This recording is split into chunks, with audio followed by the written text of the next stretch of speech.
Hello दोस्तों, स्वागत है आपका एक नए क्लास में। सबसे पहले तो ये समझो डी ब्लॉक होता क्या है। भाई हम लोग अभी आप फाइनल ईयर में हो तो इतना आपको पता होना चाहिए कि भाई बचपन से पढ़ते चले आ रहे हैं कि दुनिया में जितनी भी चीजें हैं वो एटम से यानी परमाणु से मिलकर बनी है। जैसे ये पेन किससे मिलकर बना? परमाणु से मिलकर बना यार, ठीक है।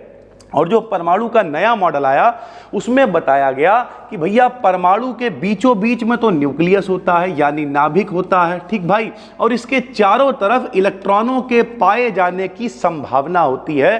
कुछ ऐसे क्षेत्र होते हैं, कुछ ऐसे रीजन होते हैं जहां पर इलेक्ट्रॉन पाया जा सकता है, हो भी सकता है, नहीं भी हो सकता है। उन्हें हम लोग कहते हैं भैया ऑर्बिटल्स, यानी एस पी डी एफ। हम लोगों ने बचपन से ये 4 ऑर्बिटल पढ़े हुए हैं। यानी जहां पर, सरल भाषा में भाई, जहां पर इलेक्ट्रॉनों के पाए जाने की पॉसिबिलिटी होती है, संभावना होती है, उसे हम लोग ऑर्बिटल्स कहते हैं। S orbital, P orbital, D orbital, F orbital भाई, ठीक है। अब इनके डेफिनेशन कैसे देंगे भाई? तो जहां इलेक्ट्रॉन जाएगा, हम हमेशा कहते हैं भैया जो जिसमें जाएगा वो उसी का हो जाएगा। यूट्यूब पे बहुत सारे टीचर्स होंगे, लेकिन आप यहां पढ़ने आए हो तो आपने कहा भाई बी.डी. किडिन वाले सर ने बहुत मस्त पढ़ाया, मजा आ गया। अब कोई कहीं और पढ़ता होगा तो मेरे मास्टर बढ़िया पढ़ाते हैं, तो जो जिस ऑर्बिटल में गया वो उसी का हो गया। यानी ऐसे एलिमेंट्स जिनमें आखिरी इलेक्ट्रॉन एस में जाए तो वो एस ऑर्बिटल कहलाते हैं। अब देखो भैया, वीडियो डी ब्लॉक पढ़ रहे हैं लेकिन डेफिनेशन वाली आ गई पेपर में, एस ब्लॉक एलिमेंट्स क्या होते हैं तो लिख दो ऐसे एलिमेंट्स जिनमें आखिरी इलेक्ट्रॉन एस ब्लॉक में जाता है, एस ब्लॉक के तत्व कहलाते हैं।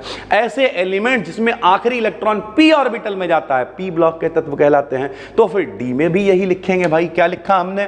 वे एलिमेंट्स जिनमें लास्ट इलेक्ट्रॉन, जिनमें जो अंतिम इलेक्ट्रॉन है वो डी ऑर्बिटल में एंटर करता है, डी ब्लॉक एलिमेंट्स कहलाते हैं। इन्हें हम लोग ट्रांजिशन मेटल एलिमेंट्स भी कहते हैं। ट्रांजिशन का मतलब क्या होता है? ट्रांजिशन का मतलब होता है संक्रमण। अब ये संक्रमण क्यों है भाई? संक्रमण मतलब बीमारी होती है यार। इन एलिमेंट्स में आप देखना कोई +2 की ऑक्सीकरण दिखाएगा, कोई +3 दिखाने लगेगा, कलर भी शो करेंगे, कैटालिटिक प्रॉपर्टी भी शो करेंगे। जब इतना सब कुछ शो कर रहे हैं इसीलिए इन्हें ट्रांजिशन एलिमेंट्स भी हम लोग कह देते हैं भाई, ठीक है। पीरियोडिक टेबल में इन्हें एस ब्लॉक और पी ब्लॉक के बीच रखा जाता है, सबको पता है। ये पीरियोडिक टेबल होती है, इधर एस ब्लॉक होता है, इधर पी ब्लॉक होता है, एस और पी के बीच में डी ब्लॉक होता है और नीचे कोने में एफ ब्लॉक पड़ा होता है। तो भैया इसमें कुछ कठिन है क्या? हमने क्या कहा कि ऐसे एलिमेंट जिनमें आखिरी इलेक्ट्रॉन डी ऑर्बिटल में जाएगा डी ब्लॉक एलिमेंट्स कहलाएंगे, ठीक भाई।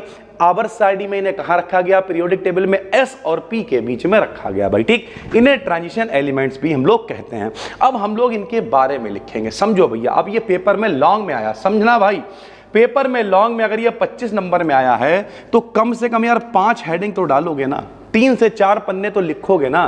तो कम से कम आपको यहां पर हम 7 हेडिंग्स बताने वाले हैं, इनकी प्रॉपर्टी 7 बता देंगे। पेपर में जो 5-6 याद रह जाए वो लिख देना भाई, ठीक। सबसे पहले हम लोगों ने ली है फर्स्ट ट्रांजिशन सीरीज, जिसे हम लोग 3D कह देते हैं। 3D क्यों कह देंगे? क्योंकि इसमें 3D में इलेक्ट्रॉन जाएगा। सबसे पहले हम आपको पुरानी शक्तियां याद दिलाते हैं। 12th में भी, 11th में भी और फर्स्ट सेमेस्टर में आपने अफबाऊ का नियम पढ़ा था। क्या था अफबाऊ का नियम? ओवरऑल उससे हम लोग कॉन्फ़िगरेशन, विन्यास बनाया करते थे और गाना याद कराया था हमने आपको। जो लोग नहीं थे वो याद करें। अरे 1s2 2s2 2p 6 3s2 3p6 4s2 3d10 3d10 1s2 2s2 2p 6 3s2 3p6 4s2 3d10 3d10। Aufbau का नियम आपको याद कराया था। लेकिन जब डी ऑर्बिटल होता है भैया, फाइनल ईयर में हो, पता होना चाहिए। जब डी ऑर्बिटल होता है तो अभी बताया एस और पी के बीच में डी होना चाहिए, इसलिए डी को यहां बीच में लिख देते हैं। और इस तरीके से हम लोग विन्यास बनाया करते थे। एक बना के दिखा देते हैं। जैसे अगर कोई कहे 21 का बनाओ तो भैया 1s2 2s2 2p6 3s2 3p6 4s2 3d, जो बचेगा वो यहां लिख देंगे। क्यों? क्योंकि आवर्त सारणी कहती है एस और पी के बीच में डी होना चाहिए, इसलिए हम लोग डी को बीच में रख देते हैं। लेकिन अफबाऊ नियम क्या कहता है? 1s2 2s2 2p6 3s2 3p6 4s2। पहले 4s2 भरो, तो पहले 4s2 भर दिया। अब गिन लेंगे, 2 2 4 6 10 2 12 6 18 2 20 21 नंबर का बना रहे हैं तो एक हम लोग यहां पर लिख देंगे। तो इस तरीके से हम लोग विन्यास बनाया करते थे, बहुत आसान है।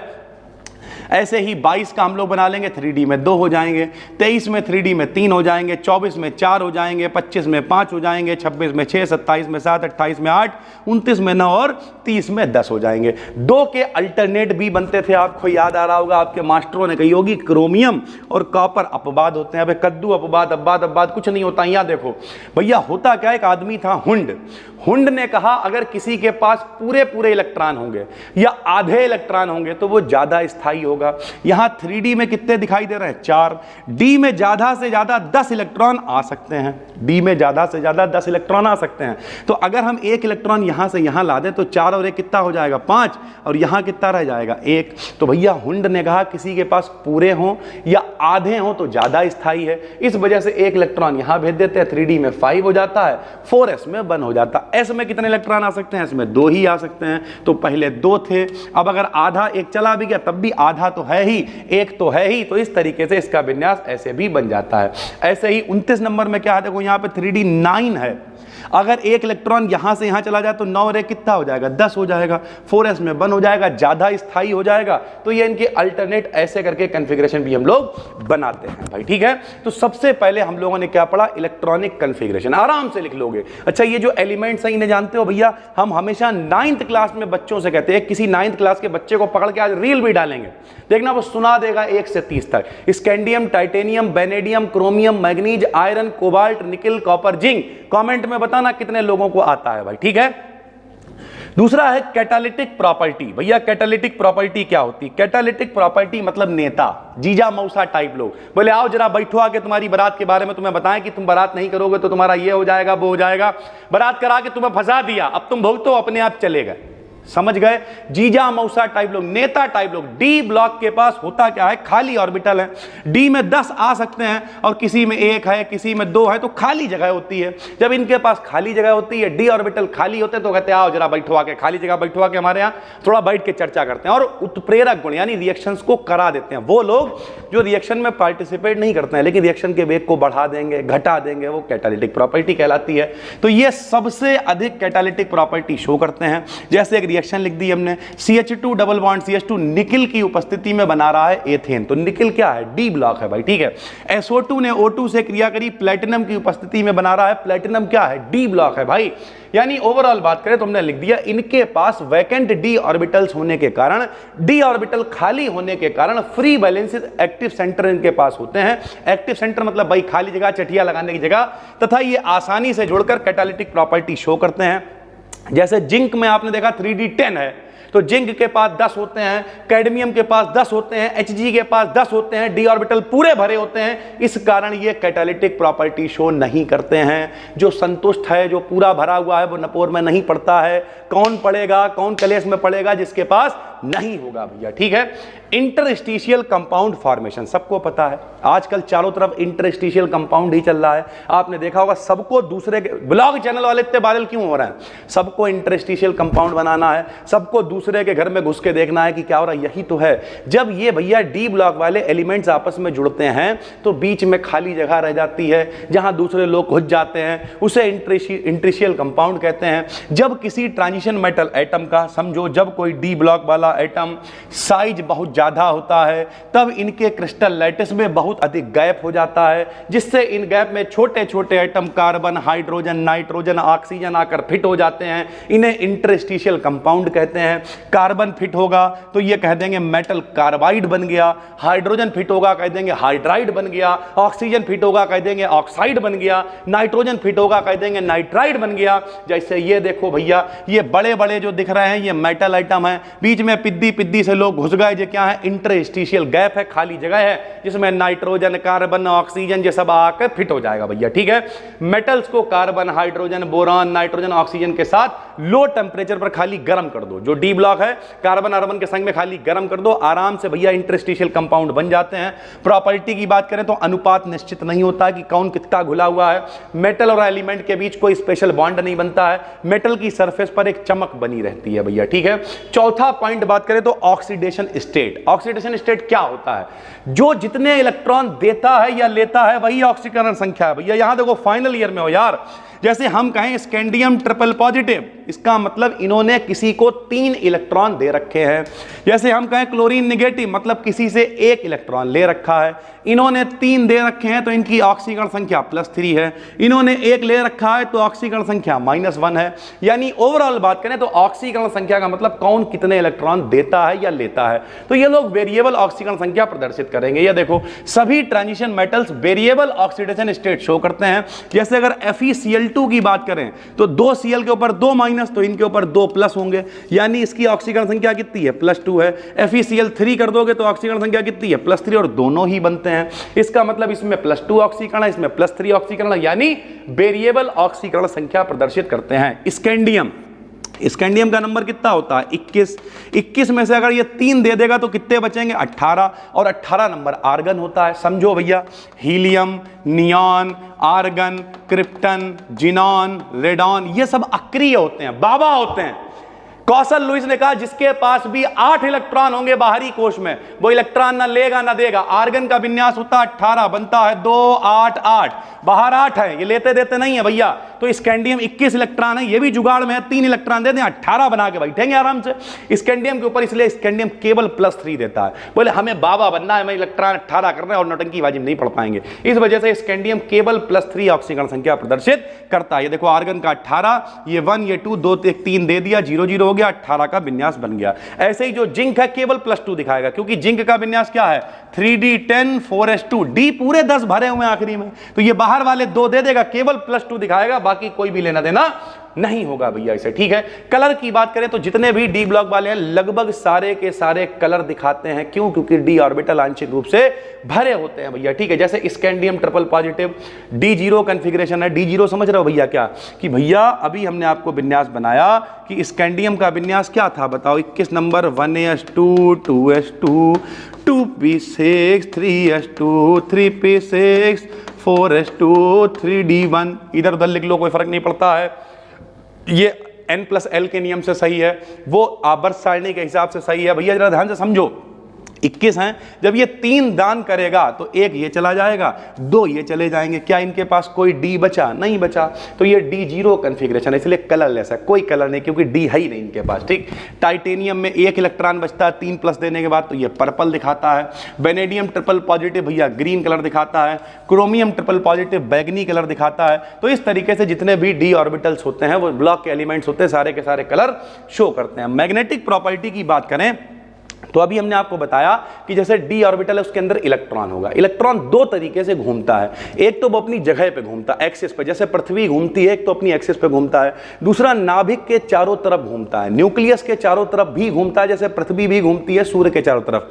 इससे 2 मोशन, जब अपनी जगह पे घूम रहा है तो उसे कहते हैं स्पिन मोशन, और चारों तरफ घूम रहा है, चक्कर लगा रहा है, उसे कहते हैं ऑर्बिटल मोशन। तो दोनों के कारण चुंबकीय गुण उत्पन्न होता है। तो ये सभी मैग्नेटिक प्रॉपर्टी शो करते हैं। डायामैग्नेटिक होते हैं, पैरामैग्नेटिक होते हैं, फेरोमैग्नेटिक होते हैं। डाई मतलब 2, जिनमें जोड़ों में इलेक्ट्रॉन होते हैं, जोड़े में पेयर्ड इलेक्ट्रॉन होते हैं, उन्हें डायामैग्नेटिक कहते हैं। जिनमें बिना जोड़े के इलेक्ट्रॉन होते हैं उन्हें पैरामैग्नेटिक कहते हैं। जिनमें कुछ विशेष संरचनाएं होती हैं, गरम गरम करकरा के अलग कर सकते हो, डोमेन बन जाते हैं, उन्हें फेरोमैग्नेटिक कहते हैं। तो जैसे हमने लिख दिया, डायामैग्नेटिक में स्कैंडियम है, क्रोमियम है, पैरामैग्नेटिक में टाइटेनियम है, वेनेडियम है, क्रोमियम है, फेरो में Fe है, CO है, Ni है। यानी ओवरऑल बात करें तो ये लोग मैग्नेटिक प्रॉपर्टी शो करते हैं। मैग्नेटिक प्रॉपर्टी का कारण क्या है? तो कारण है भैया cause of magnetism, electron spin motion भी करता है, अपनी जगह पर भी घूमता है, और न्यूक्लियस के चारों तरफ ऑर्बिटल मोशन भी करता है भाई। ठीक है, तो पहले स्पिन मोशन लिख दिया, इलेक्ट्रॉन अपनी एक्सिस पर घूमता है जिससे स्पिन मोशन प्रोड्यूस होता है। स्पिन मोशन के लिए formula μs = GS √SS+1 × Vm। Vm क्या है? बोहर्स मैग्नेट्रॉन होता है, इसकी एक सर्टेन वैल्यू होगी। S स्पिन क्वांटम नंबर है भैया, क्वांटम संख्याएं सुनी है जो इलेक्ट्रॉन के एड्रेस को बताती हैं। G रेशियो है, जायरोमैग्नेटिक। μs क्या है? स्पिन मैग्नेटिक मोमेंट है, यानी स्पिन के कारण कुछ मोमेंट हो रहा है जो चुंबक को उत्पन्न करेगा। ऐसे ही न्यूक्लियस के चारों तरफ भी ये घूमेगा, तो ऑर्बिटल यानी μL से लिख देंगे। Same equation, μL = GL LL+1 × Bm। Bm फिर से बोहर्स मैग्नेट्रॉन है, L आपकी ऑर्बिटल क्वांटम नंबर हो जाएगा। जीएल फिर जायरो मैग्नेटिक रेशियो हो जाएगा और म्यूएल ऑर्बिटल मैग्नेटिक मोमेंट हो जाएगा। यानी कुल मिला के जो चुंबकत्व का गुण है दो के कारण हो रहा है। अपनी लैंग्वेज में लिखो, हम हमेशा कहते हैं दो के कारण, कि एक तो अपनी एक्सिस पे घूम रहा है और न्यूक्लियस के चारों तरफ भी घूम रहा है। दोनों को जोड़ देंगे, अतः किसी इलेक्ट्रॉन में टोटल मैग्नेटिक मूवमेंट म्यूजे के बराबर होगा। तो म्यूजे बराबर spin plus orbital mu S plus mu L के बराबर हो जाएगा। इस इक्वेशन को ऐसे लिख सकते हैं, म्यूजे बराबर जीजे जे जे प्लस 1, यानी टोटल क्वांटम नंबर है यहां पर जे, और इसी की वजह से टोटल मैग्नेटिक मूवमेंट प्रोड्यूस होगा। ये एक नॉर्मल इक्वेशन हमने निकाल ली है। इस इक्वेशन से चाहे एस ब्लॉक हो, चाहे पी ब्लॉक हो, चाहे 3D हो, 4D हो, 5D हो, एफ हो, सबके मैग्नेटिक मोमेंट निकाल सकते हैं। जैसे अभी हम लोग 3D पढ़ रहे हैं तो 3D के लिए भैया म्यू एल की वैल्यू 0 होती है। 3D में ऑर्बिटल मोशन नहीं होता है, 3D में सिर्फ स्पिन मोशन, सिर्फ इलेक्ट्रॉन अपनी एक्सिस पे घूमता है। तो म्यू एल की वैल्यू 0 हो जाएगी, तो म्यू जे का मान सिर्फ म्यू एस के बराबर रह जाएगा। इक्वेशन में रखेंगे तो म्यू बराबर जीएस एस एस प्लस 1, यानी केवल एस वाली इक्वेशन होगी 3D के लिए, एल वाली इक्वेशन 3D के लिए नहीं होगी। और इसी की वजह से चुंबकत्व का गुण आएगा 3D वाले एलिमेंट्स के अंदर। इसमें केवल एस यानी स्पिन की बात हो रही है, इसलिए इसे स्पिन ऑनली फार्मूला भी कहते हैं। पॉइंट नंबर 7 की बात करें तो कॉम्प्लेक्स फॉर्मेशन करते हैं। आपने 12th क्लास में पढ़ रखा है, 3rd सेमेस्टर में भी आपको पढ़ाया था, K4FeCN का होल ऑफ 6। ठीक है, क्या है ये? कोऑर्डिनेशन कंपाउंड कॉम्प्लेक्स हुआ करते थे। बाहर वाला CMA कहलाता था, ठीक है, बाहर वाला सिंपल आयन कहलाता था। बाहर वाला क्या कहलाता था? सिंपल आयन कहलाता था। ये CMA कहलाता था। ब्रैकेट वाला लिगैंड कहलाता था। तो ये जो CMA लिखे होते हैं ये सब डी ब्लॉक वाले हैं। देखो Fe डी ब्लॉक का है, Fe डी ब्लॉक का है, ये लिगैंड है। तो लिगैंड जो अपने इलेक्ट्रॉन देते हैं, इनके पास खाली डी ऑर्बिटल होते हैं, ये उन्हें एक्सेप्ट कर लेते हैं और कॉम्प्लेक्स बनाते हैं। ये लिगैंड के द्वारा दिए गए इलेक्ट्रॉन्स को अपने वैकेंट डी ऑर्बिटल्स में एक्सेप्ट कर लेते हैं और कंपाउंड का फॉर्मेशन करते हैं। इसमें हम लोग 4D और 5D सीरीज को सीखेंगे मेरे भाई, कुछ भी फर्क नहीं है। 3D वाले भी भैया डी ब्लॉक वाले हैं, 4D 5D वाले भी डी ब्लॉक वाले हैं, यानी वो भी कैटालिटिक प्रॉपर्टी शो करते थे, ये भी शो करेंगे। वो भी इंटरस्टिशियल कंपाउंड बनाते थे, ये भी बनाएंगे। वो भी कलर शो करते थे, ये भी करेंगे। वो भी वेरिएबल ऑक्सीडेशन स्टेट शो करते थे, ये भी करेंगे। यानी लगभग सब कुछ सेम होने वाला है। अगर आपने पहली वाली यूनिट सही से पढ़ ली, लिख ली, तो मेरे भाई फिर इसमें कुछ भी कठिन रह जाएगा नहीं। लेकिन इस लेवल पे मेरे भाई इसके नाम आपको याद करने पड़ेंगे। तो हमने क्या किया है, हमने उनके नाम ब्रैकेट में भी लिख दिए हैं सर, ठीक है। 39 से लेके 48 तक 4D सीरीज होती है और 57 से लेके 80 तक मेरे भाई होती है 5D सीरीज। जैसे 80 नंबर मरकरी है, 79 नंबर क्या है? गोल्ड है, 47 नंबर क्या है बताओ? सिल्वर है यानी चांदी है, इटर्बियम है, जिरकोनियम है, नायोबियम है, मॉलिब्डेनम है, ठीक है, टेक्नीथियम है, रुथेनियम है, रोडियम है, पैलेडियम है, सिल्वर है और कैडमियम है। सारे नाम हमने यहां पे लिख दिए हैं सर, ठीक है। इन्हें आप याद करने की कोशिश करें। बहुत सारी ट्रिक्स भी होती हैं इनकी सर, ठीक है। अगर आप हमें बताओगे तो हम इसकी कोई ट्रिक भी बताओगे क्या, बना ही देंगे सर, ठीक है। लेकिन ओवरऑल ट्रिक्स से इन्हें याद कर लेना ज्यादा अच्छी बात है। तो ये 4D वाले पूरे लिखे हुए हैं, ये पूरे पूरे कौन से लिखे हुए हैं? 5D वाले। जैसे आपके कुछ जान पहचान वाले भी हैं। W माने टंगस्टन, टंगस्टन जानते हो, बल्ब में लगा होता है मेरे भाई, ठीक है। हाफनियम है, ऑस्मियम है, इरिडियम है, प्लेटिनम आप जानते हो, गोल्ड आप जानते हो, मरकरी आप जानते हो सर, ठीक है। और नहीं भी जानते हो तो कोई दिक्कत नहीं है, इन सबको हिंदी में लिख लो भैया। Ytterbium, zirconium, niobium, molybdenum, technetium, ruthenium, rhodium, ठीक है, पैलेडियम, सिल्वर, कैडमियम, सब ऐसे हिंदी में लिख लो। और उसके बाद गाना बना बना के याद कर लो, कोई फर्क नहीं पड़ता। एक अलग से हम ट्रिक भी आपको बता देंगे सर, ठीक है।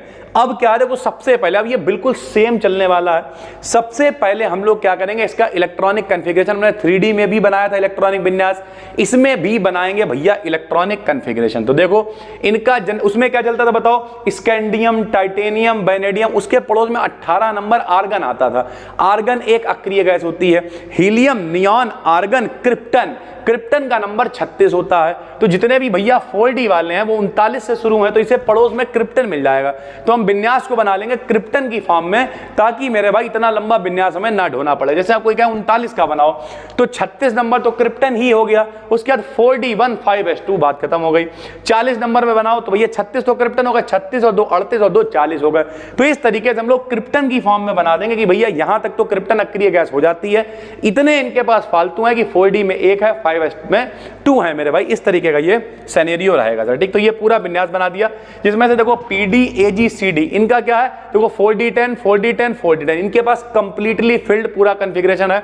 उसके अलावा इनको 4D5, 4D5, इनके पास हाफ फिल्ड कॉन्फ़िगरेशन है। यानी इनके d ऑर्बिटल भैया, d में कितने डब्बे बनते हैं? 5। ध्यान से समझो, ये सारी चीजें आपको पहले से पता होनी चाहिए, आप फाइनल ईयर में, लेकिन फिर भी बता दे रहे भैया डी में कितने डब्बे बनते हैं, 1 2 3 4 5 डब्बे बनते हैं। तो अगर सब में एक एक इलेक्ट्रॉन है यानी टोटल 5 इलेक्ट्रॉन है तो ये हाफ फिल्ड कहलाएगा, और सब में अगर 2 इलेक्ट्रॉन है तो ये कंप्लीटली फिल्ड कहलाएगा, यानी टोटल इसमें कितने हो जाएंगे, 10 इलेक्ट्रॉन हो जाएंगे मेरे भाई, ठीक है। तो इस तरीके से इसमें ये 2 हाफ फिल्ड है और बाकी क्या है, कंप्लीटली फिल्ड है। तो यहाँ पे हमने लिखा हुआ कि एमओ यानी मॉलिब्डेनम का इलेक्ट्रॉनिक कॉन्फ़िगरेशन ज्यादा स्टेबल होता है। क्यों स्टेबल होता है कि भैया अब यहाँ देखो यार, एमओ को दिखाते हैं, तो भैया लो यहाँ बताओ कहाँ एमओ, ये एमओ है, ठीक। एमओ में बाहर 5s2 नहीं है, 1 है। क्यों है, क्योंकि 4d5 बन रहा था यहाँ पे, तो भैया एस में 1 रह जाता है और डी में 5 हो जाते हैं। क्यों, क्योंकि एक आदमी था जिसका नाम था भैया हुंड ने कहा एक डब्बे में ज्यादा, एक ऑर्बिटल में ज्यादा 2 इलेक्ट्रॉन आ जाते हैं। अगर मेरे भाई पूरा डब्बा भरा होगा या आधा भरा होगा तो ज्यादा स्थायी होगा वो। तो डी में अगर 5 भरे होंगे इसका मतलब आधा भर गया ये, तो ज्यादा स्थायी होगा, इसलिए यहां से एक इलेक्ट्रॉन यहां पे जंप कर जाता है। सेम उसी का वही सिनेरियो यहां पे है कि भैया एजी में 5s1 क्यों है, क्यों, क्योंकि अगर यहां तुमने 5s2 भर भी लिया तो यहां 4d9 हो जाएगा और 9 स्टेबल होगा नहीं, 10 पूरे भरे होंगे तो ज्यादा स्टेबल होगा मेरे भाई, ठीक है। तो इस तरीके से यहां पे लिख दिया। उसी तरीके से विन्यास बना हुआ है मेरे भाई 5D वाले का, पूरा बनाओ। इसमें क्या होता है, प्लेटिनम और AU जो है इसमें भी भाई सेम खेल है। 6s में 0, बाकी सब में 2 चल रहा है यार, इसमें 0 क्यों आ गया, इसमें 1 क्यों आ गया विन्यास, क्योंकि D में मेरे भाई टोटल 10 हो गए हैं। और अगर D ब्लॉक में पूरे S में कितने इलेक्ट्रॉन होते हैं, 2, P में कितने होते हैं 6, D में कितने होते हैं 10, F में कितने होते हैं 14। तो मेरे भैया अगर D में यहां 10 आ गए तो क्यों, तो इसका मतलब ये कंप्लीटली फिल्ड हो गया, यानी ज्यादा स्थायी हो गया। तो इस वजह बाकी सब में 2 चल रहा है। सेम विन्यास इसमें कौन लेके चलेंगे, जिनॉन, क्योंकि जिनॉन का नंबर होता है 54, 54 से गिन लो, देखो 54 और एक 55 और 2, 55 और 2 कितने हो गए बताओ, 55 और 2 57, ये देखो 57 आ गया। फिर 72 नंबर से शुरू हो जाएगा भैया, क्योंकि 58 से लेकर 71 तक तो 4f ब्लॉक वाले होते हैं, वो हम आपको बताएंगे लेंथेनाइड क्या होता है, एक्टिनाइड क्या होता है, बाकी सेम। तो ये इस तरीके से आप विन्यास बना लोगे। विन्यास बनाने के बाद वेरिएबल ऑक्सीडेशन स्टेट, उस वीडियो में भी हमने बात करी थी, अलग अलग ऑक्सीकरण संख्याएं दिखाते हैं, जैसे CuCl2 की बात करी थी, Cu+2 भी दिखा रहा था, +1 की ऑक्सीकरण संख्या भी दिखा रहा था, FeCl3 यानी 3 की ऑक्सीकरण संख्या भी दिखा रहा था, Fe2 की ऑक्सीकरण संख्या भी दिखा रहा था। यानी ओवरऑल बात करें तो ये सारे के सारे जितने भी डी ब्लॉक वाले हैं ये सारी की सारी वेरिएबल ऑक्सीडेशन स्टेट शो करते हैं। लिख भी दिया है 3D एलिमेंट्स के समान ये एलिमेंट्स भी वेरिएबल ऑक्सीडेशन स्टेट शो करते हैं। जैसे 4D सीरीज लिखी हुई है तो 4D में मान लिया नायोबियम है तो ये +2 +3 +4 सब देता है, जिरकोनियम है +3 +4 देता है, इटरबियम +3 देता है, ठीक है सर। मान लिया रोडियम है +2 +3 +4 +6 तक देता है, कैडमियम सिर्फ +2 देता है। क्यों देता है, क्योंकि सारा खेल वही है, हर आदमी चाह रहा है उसे अक्रिय गैस वाला विन्यास मिल जाए कि मान लिया क्रिप्टन का 36 होता है, हम 36 तक पहुंच जाए, तो किसी का नंबर 38 है तो वो क्या करेगा 2 दे देगा, आराम से बैठेगा सुकून से। इस तरीके की चीजें सर, ठीक है। ऐसे 5D सीरीज है, 5D सीरीज के अंदर मेरे भाई ये सारे के सारे जितने जैसे टंगस्टन है +2 +3 +4 +5 +6 देता है,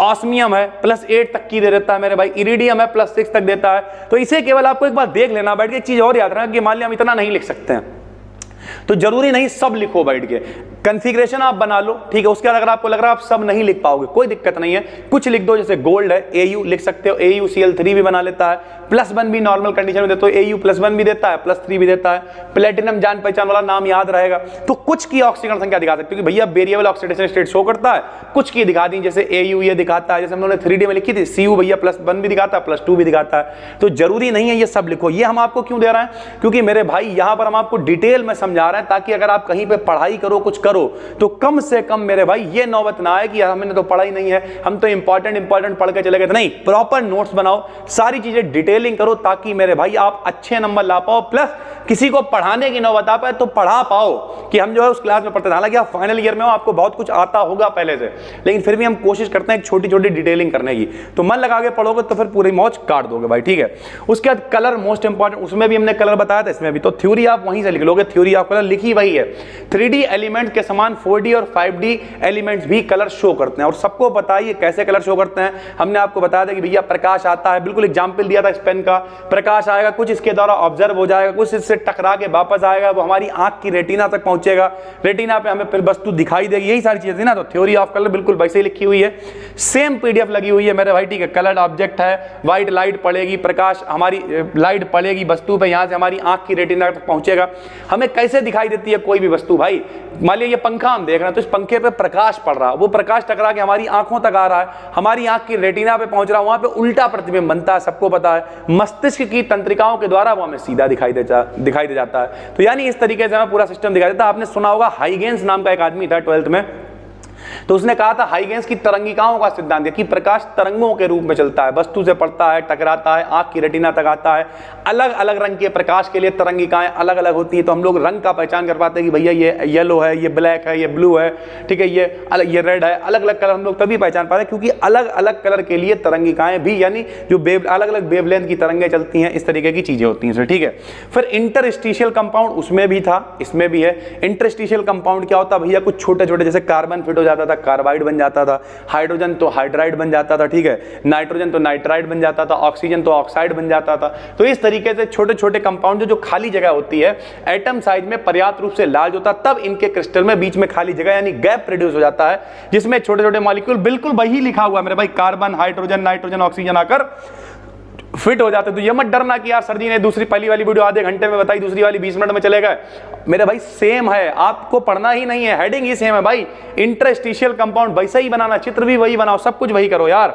आता ये देखो बिल्कुल वैसे लिखा है, कार्बन है, हाइड्रोजन है, ऑक्सीजन है, नाइट्रोजन, सेम पीडीएफ लगी हुई है, इसी तरीके का चित्र है। इंटरस्टिशियल कंपाउंड फॉर्मेशन है, जो बीच में खाली जगह होती है उसे क्या कहते हैं, इंटरस्टिशियल गैप कहा करते थे। इन कंपाउंड्स को क्या कहेंगे, इंटरस्टिशियल कंपाउंड कहेंगे। तो पहले 3D वाली वीडियो देख लो मेरे भाई, पूरा वही है, सेम है। उसके बाद क्या था बताओ, कैटालिटिक प्रॉपर्टी होती है। कैटालिटिक प्रॉपर्टी में जैसे प्लेटिनम वाला दिखा दिया, पैलेडियम क्लोराइड वाला दिखा दिया, तो ये जितने भी हैं, जैसे 3D एलिमेंट है तो 3D एलिमेंट के समान 4D और 5D एलिमेंट्स भी कैटालिटिक प्रॉपर्टी शो करते हैं। जैसे 3D वाले शो करते हैं वैसे 4D और 5D भी शो करते हैं। भाई सीधी सी बात है यार, तो अलग से नहीं दिखाना कुछ भी भाई, लगभग सेम चल रहा है। यहाँ पे क्या थोड़े एग्जाम्पल बदल देंगे, जैसे PT/PTO को एटम्स कैटालिस्ट कहते हैं, इसका रिडक्शन रिएक्शन में करते हैं। जब कभी भी रिडक्शन मतलब अपचयन वगैरह करा जाता है तो इस तरीके के हम लोग जो है उत्प्रेरकों का प्रयोग कर लेते हैं। PT है, PTO है, PTRH है को ओस्टबाल्ड प्रोसेस में HNO3 को बनाने के लिए आपने 12th क्लास में पढ़ रखा है। ओस्टबाल्ड विधि से नाइट्रिक अम्ल का निर्माण, अब तो जो बच्चे पढ़ रहे हैं उनके कोर्स से हटा दिया गया 12th से इस साल,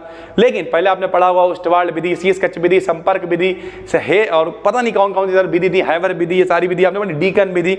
उसी में से तो भैया जो ओस्टबाल्ड विधि होती है उसमें प्लेटिनम का इस्तेमाल कर लो या रोडियम का इस्तेमाल कर लो, RH का। सबसे अधिक catalytic properties D block element show करते हैं। सभी ट्रांजिशन एलिमेंट्स एक रिमार्केबल कैटालिटिक प्रॉपर्टी शो करते हैं, वही चीज लिखी हुई जो शॉर्ट में आपसे पूछी गई है। डी ब्लॉक एलिमेंट के पास खाली डी ऑर्बिटल होते हैं, जिनसे इनके पास लोग आके छुड़ जाते हैं, कैटालिटिक प्रॉपर्टी शो करते हैं। इनके पास फ्री बैलेंसीज प्रेजेंट होती हैं, जिससे ये किसी से भी कनेक्ट आ जाते हैं, इनका कंसंट्रेशन बढ़ जाता है, वही सारी चीजें लिखी हुई हैं। Zn है, CD है, Hg है, इनके जितने भी डी ऑर्बिटल्स होते हैं ये कोई कैटालिटिक प्रॉपर्टी शो नहीं करते। पिछली वीडियो में हमने बताया था, क्योंकि जिंक के पास मेरे भाई क्या होता है, कंप्लीटली फिल्ड डी ऑर्बिटल होता है। डी में पूरे 10 होते हैं। ये बाबा आदमी है, ना किसी को लेते हैं ना किसी से देते हैं, कोई मतलब नहीं रखते हैं मेरे भाई। तो इस तरीके की सारी चीजें हैं। मैग्नेटिक प्रॉपर्टीज बिल्कुल सेम वैसे ही आप लिखोगे। 4D और 5D एलिमेंट के लिए म्यूएल की वैल्यू 0 नहीं होगी। बस देखो यहां पर अब ध्यान रखना, वहां पे हमने क्या लिखवाया था, पहले लिखवाया था स्पिन मैग्नेटिक मोमेंट, फिर ऑर्बिटल मैग्नेटिक मोमेंट, वो पूरा सब लिखते चले आएंगे। फिर ये मत कहना सर जी आपने बताया नहीं, वो सब लिखते चले आएंगे बिल्कुल वैसे ही। उसके बाद फिर यहाँ लिखेंगे अता करके, उसमें मेरे भाई वैल्यू 0 कर दी थी हमने। तो जब वहां पे म्यूएल की वैल्यू 0 हो गई तो म्यू का मान म्यूएस के बराबर हो गया था। यहाँ पे म्यूएस दोनों में से 0 कोई नहीं होगा, दोनों चलेगा तो पूरा म्यूजे का मान जो वो म्यूजे ही रहेगा, J√J+ बन रहेगा। यानी वहां पर एक चीज 0 हो जाती थी। दोनों मोशन में से हमने आपको बताया था, एक स्पिन मोशन होता है, अपनी जगह पे इलेक्ट्रॉन घूमता है क्लॉकवाइज या एंटी क्लॉकवाइज, और एक न्यूक्लियस के चारों तरफ चक्कर लगाता है। इसमें क्या होता था, ऑर्बिटल मोशन 0 हो जाता था 3D के लिए, इसमें 0 नहीं होता है, तो पूरा मान हम लोग रख देंगे सर, ठीक है। उसके बाद डायामैग्नेटिक मटेरियल क्या होते हैं, सेम लगा हुआ है। डायामैग्नेटिक मटेरियल क्या होते हैं बताओ, जिनमें जोड़े में इलेक्ट्रॉन पाए जाते हैं, वो डायामैग्नेटिक मटेरियल पूरा डिटेल में बताया हुआ है, ठीक है। पैरामैग्नेटिक आपको बता ही रखा है, पूरा डिटेल में पैरामैग्नेटिक आपको बता रखा है। फेरोमैग्नेटिक क्या होता है ये भी पूरा डिटेल में हमने आपको समझा रखा है। तो ये सारी चीजें बिल्कुल वैसे ही बता रखी हैं। क्या था, एक शॉर्ट में बताया जा रहा है, जिनमें मेरे भाई जो है जोड़े में इलेक्ट्रॉन होते थे डायामैग्नेटिक, बिना जोड़े के होते थे पैरामैग्नेटिक, जिनमें कुछ विशेष संरचना स्पेशल स्ट्रक्चर्स पाए जाते थे उन्हें फेरोमैग्नेटिक कहा करते थे। गर्म करने पर ये अस्त व्यस्त हो जाया करते थे। कॉज ऑफ मैग्नेटिज्म जो यहाँ पे लगा हुआ, स्पिन मोशन होता है, ठीक है। स्पिन मोशन के बाद ऑर्बिटल मोशन होता है, और इस तरीके से पूरी चीजें चलती हैं। म्यूजे बराबर म्यूएस प्लस म्यूएल होता है, बस इसमें कोई वैल्यू 0 नहीं होती है, तो इससे हम लोग आसानी से कैलकुलेट कर सकते हैं। देखो म्यूजे बराबर म्यूएस प्लस म्यूएल लगा हुआ है, यहाँ पे लगा दिया ताकि आप जो है भुगतो नहीं। तो म्यूजे बराबर म्यूएस प्लस म्यूएल होता है, तो यहाँ पे कुछ भी कम नहीं होगा। इस इक्वेशन में मेरे भाई जब n का मान रखेंगे तो म्यू का मान निकल आएगा। इस तरीके से हम लोग वैल्यू को कैलकुलेट कर सकते हैं भैया, ठीक है। म्यू क्या है, मैग्नेटिक मूवमेंट है मेरे भाई, ठीक है। कॉम्प्लेक्स फॉर्मेशन, वो लोग भी कॉम्प्लेक्स बनाते थे, ये भी कॉम्प्लेक्स बनाते, जैसे एक दो एग्जांपल लिख दिए, K4FeCN का होल ऑफ 6, उसमें भी बताया था, इसमें भी बता रहे हैं, सारे वही हैं, बस एक PT वाला लिख दिया, PTNS3 का होल ऑफ 4Cl2।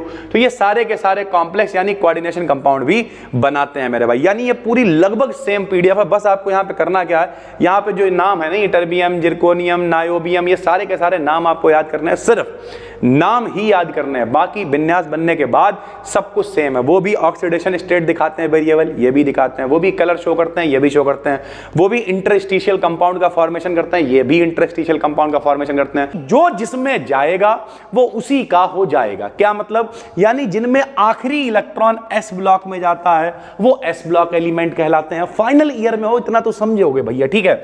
जिनमें आखिरी इलेक्ट्रॉन P ब्लॉक में जाता है वो P ब्लॉक एलिमेंट कहलाते हैं, जिनमें D में जाता है वो D ब्लॉक, और जिनमें F में जाता है वो F ब्लॉक एलिमेंट कहलाते हैं।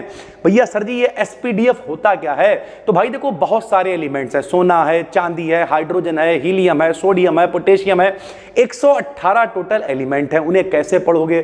तो उन सबको व्यवस्थित करके एक टेबल बनाई जिसे पीरियोडिक टेबल कहा।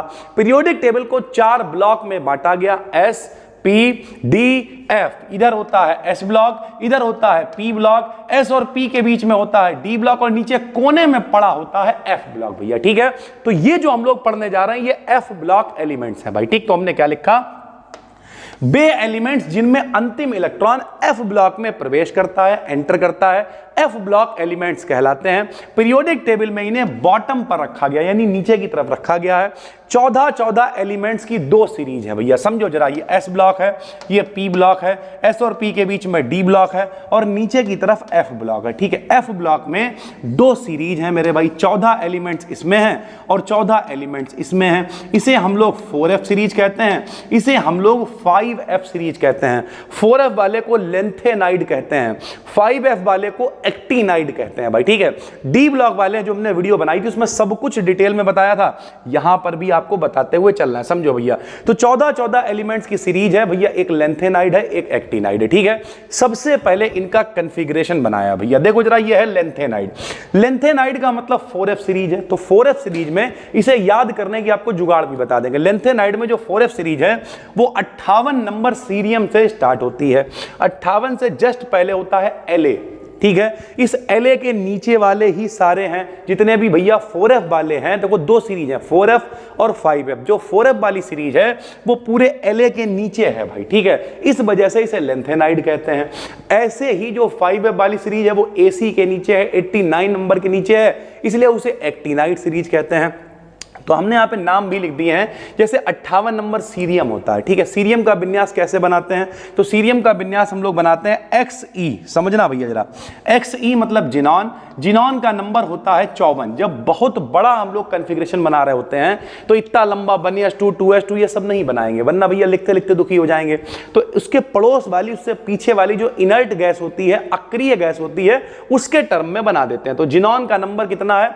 54, 54, और F में 1 है तो 55, D में 1 है तो 56, और 2 हो गए 58। इस तरीके से सीरियम का नंबर 58 होता है, और इस तरीके से इसका विन्यास बनता है। इसमें देखिए F ब्लॉक में एलिमेंट्स में, मतलब इस F ब्लॉक के अंदर इसमें इलेक्ट्रॉन प्रेजेंट है, यानी ये F ब्लॉक एलिमेंट है भैया, ठीक है। ऐसे ही सीरियम के बाद प्रेसिडिमियम है, ठीक है, इसमें 4F में 3 होते हैं, 6S में 2 होते हैं। नियोडिमियम है, नियोडियम में 4F में 4 हैं, गिन लो। XE का मतलब कितना हो गया? 54, 54 और 4 कितने हो गए? 58, 58 और 2 कितने हो गए? 60, देखो 60 नंबर है। ऐसे इसमें प्रोमीथियम है, सेमेरियम है, यूरोपियम है, गैडोलिनियम है, टर्बियम है, डायस्प्रोसियम है। यानी ओवरऑल बात करें तो आपको ये नाम पता होने चाहिए। अगर एक बात और भी बता रहा है, अगर आपको पेपर में ये सारे नाम ना भी याद रहें तो कुछ 5-7 लिख देना, उनका विन्यास बना देना, तब भी चल जाएगा। किसी का भी आप चेक कर लो, जैसे भैया और कौन कौन है? हॉल्मियम है, इर्बियम है, थूलियम है, इटर्बियम है, ल्यूटीशियम है। ल्यूटीशियम चेक कराया जरा, चलो भैया, ठीक है। जिनॉन का नंबर 54, 54 और 1 55, 55 और 2 57, 57 और 10 67 और 4 71। ये देखो 71, 71 नंबर का विन्यास बन गया। यानी सरल भाषा में कहें तो 58 नंबर से लेकर 71 तक ये जो 14 एलिमेंट्स हैं इन्हें हम लोग कहते हैं 4F सीरीज। अगर आप YouTube पर देख रहे हो तो ये वीडियो ये PDF आपको दे देंगे, अपना फ्री चैनल है टेलीग्राम पर BDKD वहां से इसे डाउनलोड कर लेना, आराम से नोट कर लेना भैया, ठीक है। तो ये जो भैया 58 से लेकर 71 तक एलिमेंट्स हैं 14, इन्हें हम लोग क्या कहते हैं 4F सीरीज या फिर लेंथेनाइड हम लोग कहते हैं भाई, ठीक है। ऐसे ही 5F सीरीज होती है जिसे एक्टिनाइड कहते हैं। 89 नंबर AC होता है, एक्टिनियम होता है, ठीक। तो उसके नीचे वाले जो 14 हैं वो एक्टिनाइड कहलाते हैं। जैसे कौन कौन भैया, 90 नंबर थोरियम है, तो थोरियम का नंबर 90 है, तो इससे पहले वाला जो इनर्ट गैस है वो ढूंढेंगे, अक्रिय गैस ढूंढेंगे। जैसे अक्रिय गैस कौन है, रेडॉन है। रेडॉन का नंबर कितना होता है, 86 यानी 86 होता है। गिन लो भैया 86 नंबर का तो यही हो गया, 86 और 2 88 और 2 कितने हो गए, 90 हो गए भाई, ठीक है। तो इस तरीके से ये 90 का विन्यास बन गया। ऐसे ही 91 का बनाएंगे तो 86 87 88 89 90 91, देखो 91 का बन गया। तो आप रेडॉन को चेक करोगे एज अ 86, तो थोरियम है, प्रोटेक्टिनियम है, यूरेनियम है, नेपच्यूनियम है, प्लूटोनियम है, एमेरिशियम है, क्यूरियम है, इस तरीके के जो एलिमेंट्स हैं टोटल, बर्केलियम है, कैलिफोर्नियम है, आइंस्टीनियम है, और उसके अलावा फर्मियम है, ठीक है, मेंडेलियम है, नोबेलियम है, लॉरेंसियम है। ये जो 14 एलिमेंट्स हैं भैया, ठीक है, ऐसा लग रहा है किसी को गाली आली दे रहा हूं, ये जो 14 एलिमेंट्स हैं ये 5F सीरीज यानी एक्टिनाइड कहलाती है भैया, ठीक है। अब अगर हम बात करें इनकी ऑक्सीडेशन स्टेट की, देखो पेपर में अगर ये लॉन्ग में आया 4F सीरीज 5F सीरीज लिखो, एक ही वीडियो ये पर्याप्त है। 4F आए तो सिर्फ 4F का विन्यास बनाना, 5F आए तो 5F वाला बना देना, ठीक। जैसे इसमें देखो सब में क्या, इसमें F में 10 हैं, F में 9 हैं, F में 7 हैं, सब में F ऑर्बिटल में इलेक्ट्रॉन जा रहे हैं ना, इसका मतलब ये भी F वाला है, ठीक। इसमें 5F में जा रहे हैं तो ये 5F वाला है, ऊपर वाले में 4F में जा रहे हैं तो वो 4F वाला है।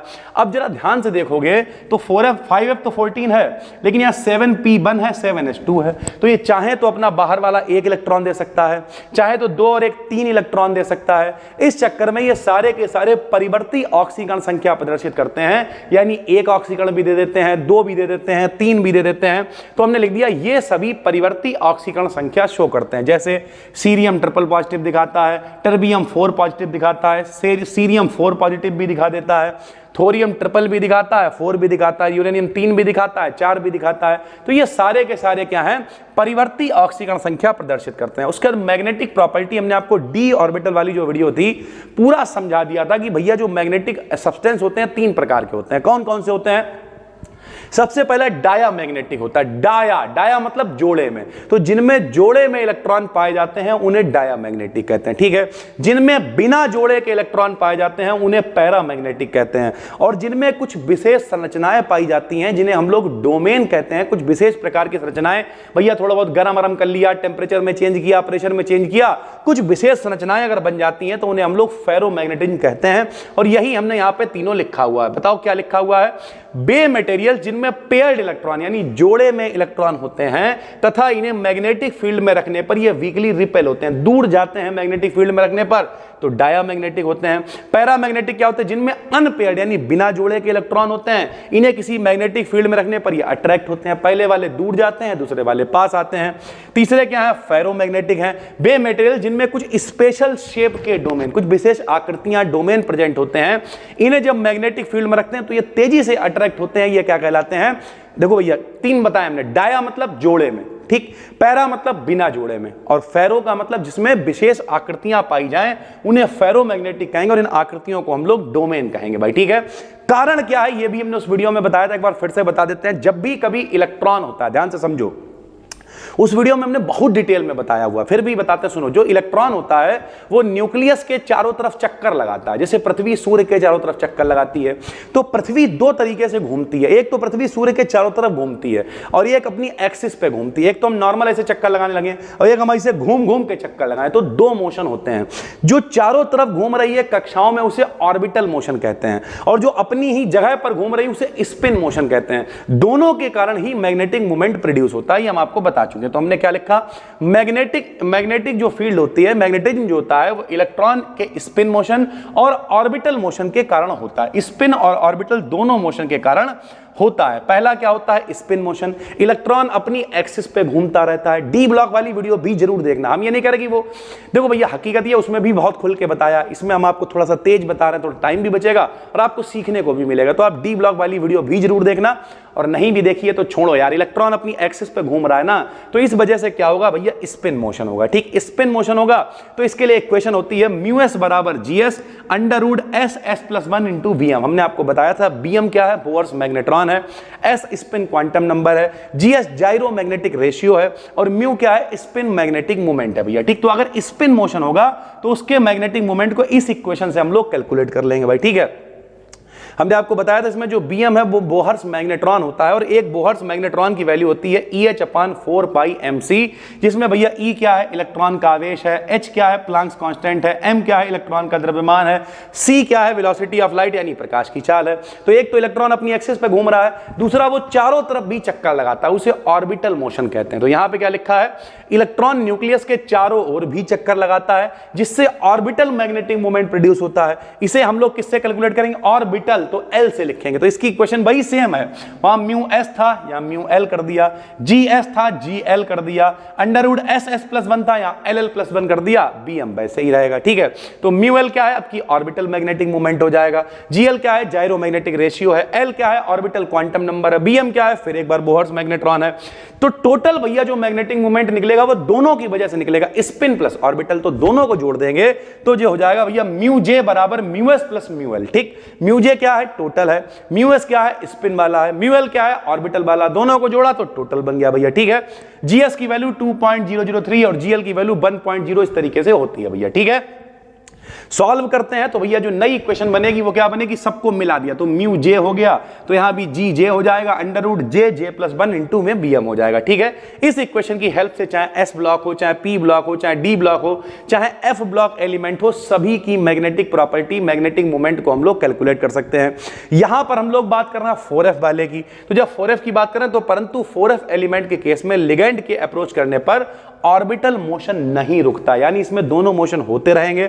मतलब जो म्यूएल की वैल्यू है वो जीरो नहीं होगी, समझो, जो म्यूएल की वैल्यू है वो जीरो नहीं होगी, यानी जो म्यू का मान होगा वो mu S plus mu L दोनों के बराबर होगा। क्यों, क्योंकि हम लोगों ने जो डी ऑर्बिटल वाला पढ़ा था उसमें एक वैल्यू जीरो हो गई थी। ठीक, एल वाली वैल्यू जीरो हो गई थी, तो यहां पर वैल्यू जीरो नहीं होगी, तो म्यू बराबर mu S plus mu L, यानी दोनों आ जाएंगे। जब दोनों आ जाएंगे तो इक्वेशन कैसे आ जाएगी बताओ, म्यू जे बराबर, ये एल नहीं है जे, म्यू जे बराबर जी जे अंडर रूट जे जे प्लस 1 इंटू में वीएम आ जाएगा भाई। ठीक है, इस इक्वेशन को आखिरी में ठीक कर लेना, ये म्यू जे बराबर जी जे अंडर रूट जे जे प्लस 1 हो जाएगा। तो इस तरीके से भैया इसके केस में दोनों ही मोशन होते हैं, 4f में ऑर्बिटल भी होता है, स्पिन भी होता है, तो टोटल इक्वेशन म्यू जे बराबर जी जे अंडर रूट जे जे प्लस 1 इंटू वीएम हो जाता है। इससे आप टोटल मैग्नेटिक मोमेंट निकाल सकते हो। मैग्नेटिक मोमेंट मतलब मैग्नेटिक प्रॉपर्टी है या नहीं, वो चुंबक है या नहीं, और चुंबक की 3 कैटेगरी है, डायामैग्नेटिक मतलब जोड़े में इलेक्ट्रॉन होंगे, ठीक है, थोड़ा सा रिपेल होगा, थोड़ा सा दूर जाएगा। दूसरा पैरामैग्नेटिक, इसमें बिना जोड़े के इलेक्ट्रॉन होंगे, ये अट्रैक्ट होकर पास आएगा लेकिन थोड़ा अट्रैक्ट होगा। तीसरा फेरोमैग्नेटिक, इसमें डोमेन्स पाए जाएंगे विशेष संरचनाओं के, और ये स्ट्रांगली अट्रैक्ट होगा भैया, इसे फेरोमैग्नेटिक हम लोग कहेंगे। ठीक है, नंबर 4 की बात करें तो ये लोग कॉम्प्लेक्स बनाते हैं। कॉम्प्लेक्स पहले भी बता चुके हैं, छोटे छोटे जो एलिमेंट्स होते हैं, हाइड्राइड, बोराइड, ये सब ये इंटरस्टिशियल कंपाउंड टाइप, ऐसे ही ये कॉम्प्लेक्स बनाते हैं। कॉम्प्लेक्स में क्या होगा, बहुत सारी चीजें इकट्ठी हो जाएंगी। जैसे अगर हम आपसे कह दें K4 FeCN का होल ऑफ 6, ठीक है, तो ये क्या है, एक कॉम्प्लेक्स है, इसमें ये लिगेंड भी दिख रहा है, CMA भी दिख रहा है, सिंपल आयन भी दिख रहा है। जो इस तरीके के यौगिक होते हैं ये लोग भी बनाते हैं, लेकिन इनकी जो औकात है भैया वो डी ब्लॉक से कम होती है। तो हमने लिख दिया डी ब्लॉक के समान एफ ब्लॉक भी क्या करते हैं, कॉम्प्लेक्स बनाने की टेंडेंसी शो करते हैं, परंतु इनकी जो क्षमता होती है वो डी ब्लॉक एलिमेंट से कम होती है भाई। ठीक है, ये उतना अच्छा नहीं बना सकते हैं जितना अच्छा डी ब्लॉक बना सकते हैं भैया। ठीक है, आखिरी में कलर की बात करें तो लेंथेनाइड और एक्टिनाइड भी कलर देंगे, क्योंकि इनमें भी बिना जोड़े के इलेक्ट्रॉन है। ठीक है, इनमें भी एफ ऑर्बिटल है। ये भैया सारे के सारे कलर शो करते हैं, जैसे हमने कुछ यहां पे लिख भी दिए हैं। जैसे Pr ट्रिपल पॉजिटिव है, रेडिश यानी लाल कलर दिखाता है, Pm triple positive pink yellow दिखाता है, यूरेनियम रेड दिखाता है, नेपच्यूनियम ब्लू दिखाता है। तो ये लोग कलर भी शो करते हैं भाई। ठीक है, एक बहुत इंपॉर्टेंट चीज है लेंथेनाइड कॉन्ट्रैक्शन। ये शॉर्ट में पूछा जा सकता है 2 या 3 नंबर में, लेंथेनाइड संकुचन क्या होता है। तो इसका मतलब ये होता है कि भैया जो लेंथेनाइड वाले तत्व हैं जब आगे बढ़ते हैं, उनके बारे में पढ़ते हैं तो कॉन्ट्रैक्शन होता है, यानी उनकी जो वैल्यू है, उनकी जो रेडियस है वो कम होती जाती है। इसे हम लोग लेंथेनाइड कॉन्ट्रैक्शन कहते हैं भाई। ठीक, यही हमने लिखा है। कि La से Lu तक जाने पर जब हम लोग 58 से 71 की तरफ जाते हैं तो एटॉमिक और आयनिक साइज जो है वो लगातार कम होता जाता है, इनकी जो रेडियस है वो लगातार कम होती जाती है, तथा La से Lu तक साइज में होने वाले इस टोटल डिक्रीज को हम लोग लेंथेनाइड कॉन्ट्रैक्शन कहते हैं।